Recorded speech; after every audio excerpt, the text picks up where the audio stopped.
So hi guys, welcome back to the channel. So quick little video today.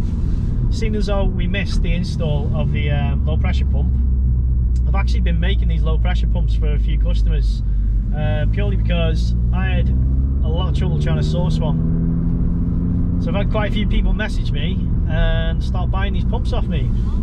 So I had a customer that bought an APR pump and he wanted that installing. So what I do with these pumps is I build them and then obviously I test them out.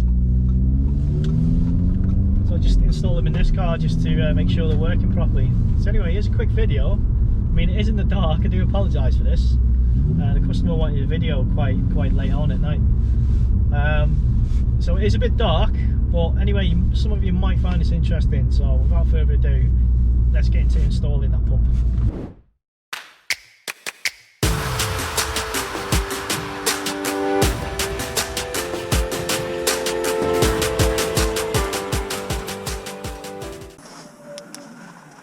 Okay, so the first thing we're going to do, because we are working with fuel, is just disconnect the negative on the battery.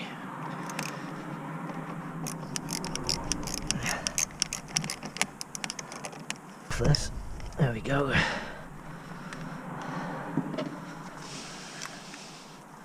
So these seats will come off. Put your hand in the middle and just lift up till you hear a pop. Same the other side. And then the seat will just come out like so.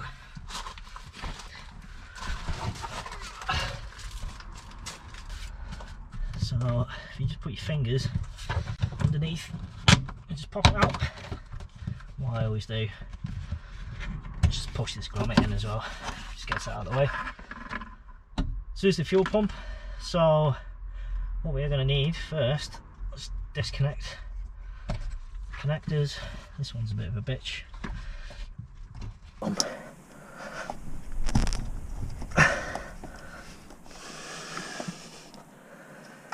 There we go. Now this line is going to be pressurized with fuel. So what I'm going to do is just get a container to catch this fuel. So I'm just going to line this with a bit of towel to stop fuel going down there. Doesn't necessarily matter if you do get fuel down there. Anyway, let's get a cloth and stuff.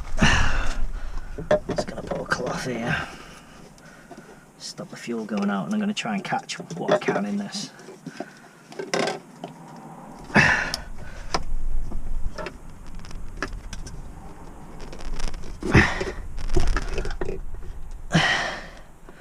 What's that? Not actually that much fuel has come out of that, which is good. Let's get out clean. These out of the way. Okay, so this is the retaining ring. Now what we need to do is get a screwdriver. I'm going to hit this point with the screwdriver and a hammer to loosen this, and this will allow us to take our pump out.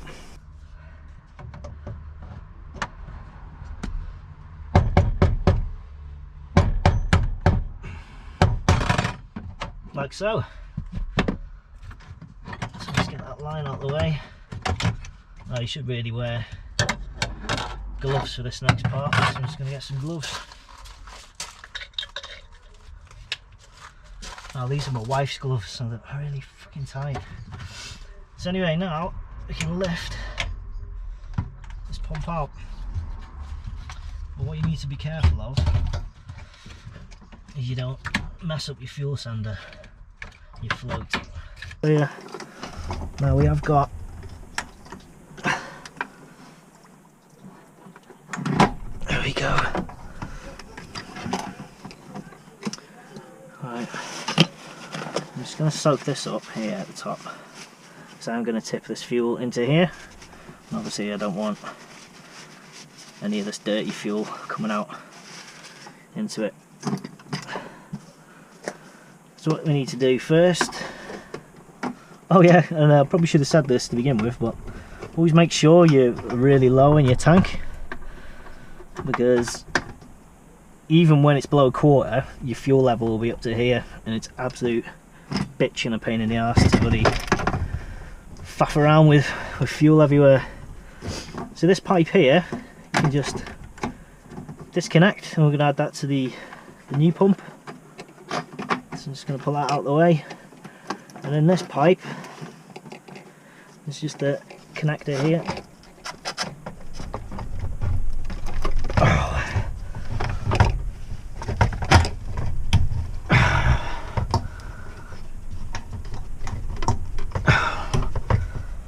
There we go. So now I'm going to try and tip this fuel into there. It's probably about a tenner's worth of V-power, that. So this one is the new pump I'm going to be putting in. Now where it sits in the tank, you want your fuel sender to be facing this way. So what I'm going to do is unclip the float from this one. We're going to put it on here. Okay, here's the fuel sender float.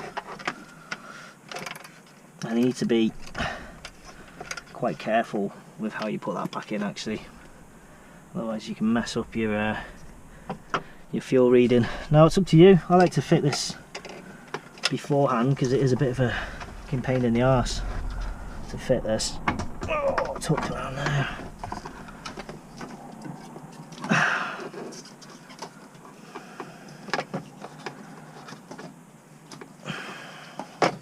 Now this is obviously seals your tank, so it is under pressure, so you need to make sure that's properly in. It's just a pain in the arse to fit that. Okay, so first things first, I'm going to grab the little wires first. It's always the hardest. I'm just going to put them there out of the way a minute. Oh, in fact, put it there. Now I do need to attach this line first. Wherever it's gone. Shot off in the tank somewhere. So there we go. So try and orientate your pump the way you're going to be putting it in. Now this here, it's important to make sure that that is in and clicked, because if you don't do that, you're going to lose fuel pressure and your car's going to splutter and probably cut out and leave you stranded on the side of the road.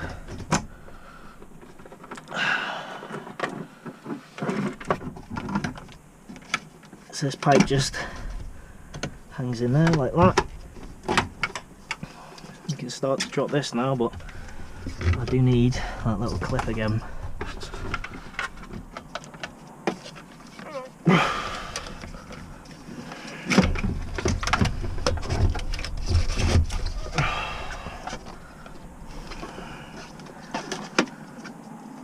Which is gonna go in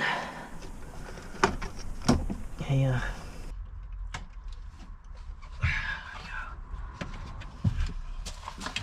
I should probably lift this out of the way actually, and then put my fuel flow on.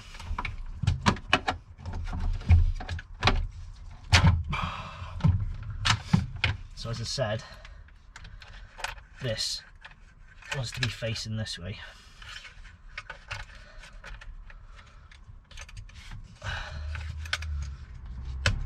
Let's put it on, make sure it's on. There we go. Now the pump is going to want to twist like this way, but we need to make sure this tab is here, facing that way. You can see the rubber is like oversized for the hole. There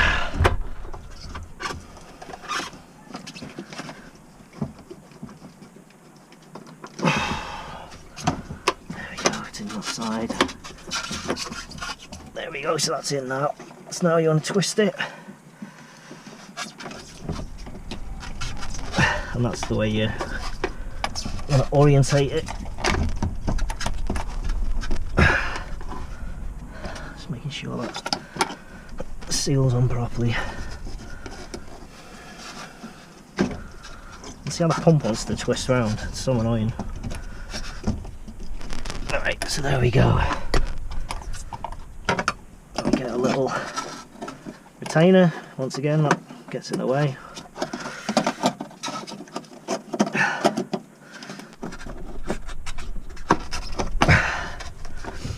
So obviously we untightened it anti-clockwise, so now we want to go clockwise now with a hammer just to tighten this. You don't want to go too crazy with it. Where is it? But obviously this needs to seal and pressurize.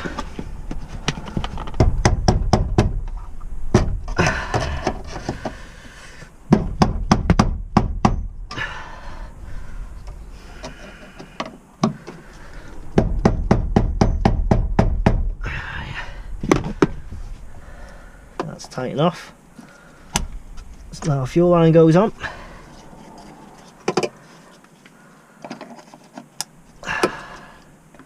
And that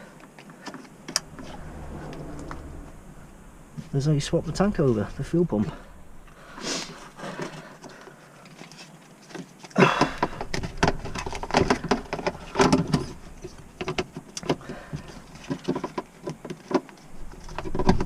you want to get our rubber seal back on. There we go. I always put the top in first. Make sure that's on. Clean up our excess fuel because this will eat into your sound deadening in your paint, as you can see.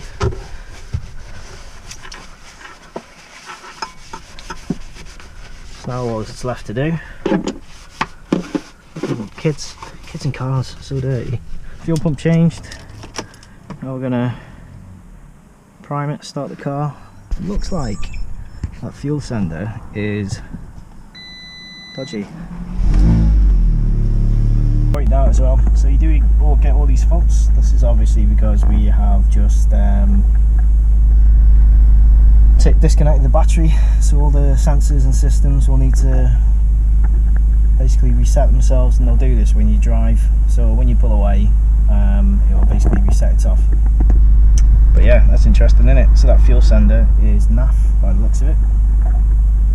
So that's probably why it was taken out of solder in the first place. But it's not a problem, we can sort that. Okay guys, so this was our issue. So this is the faulty fuel sender. Now if you look, I don't know if you can see that, but you can see it's quite burnt out. So yeah, so that's basically toast. So what we've done is replace this, we put a new one in on the pump, and that's why our fuel's working again.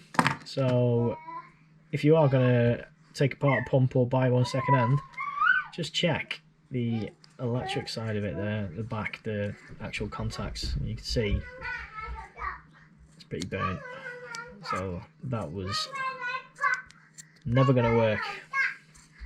Should have spotted that before I installed the pump, but you know, makes interesting content, doesn't it? So yeah, so that fuel pump had a faulty sender on it. So as you can see now, we've got our fuel back, fuel gauge. So what I had to do is take the pump back out and just replace the sender on it. But yeah, there we go. Simple as that.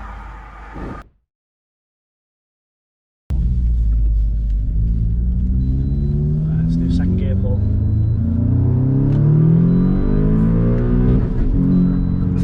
Yes. Much quicker, isn't it? Oh yeah.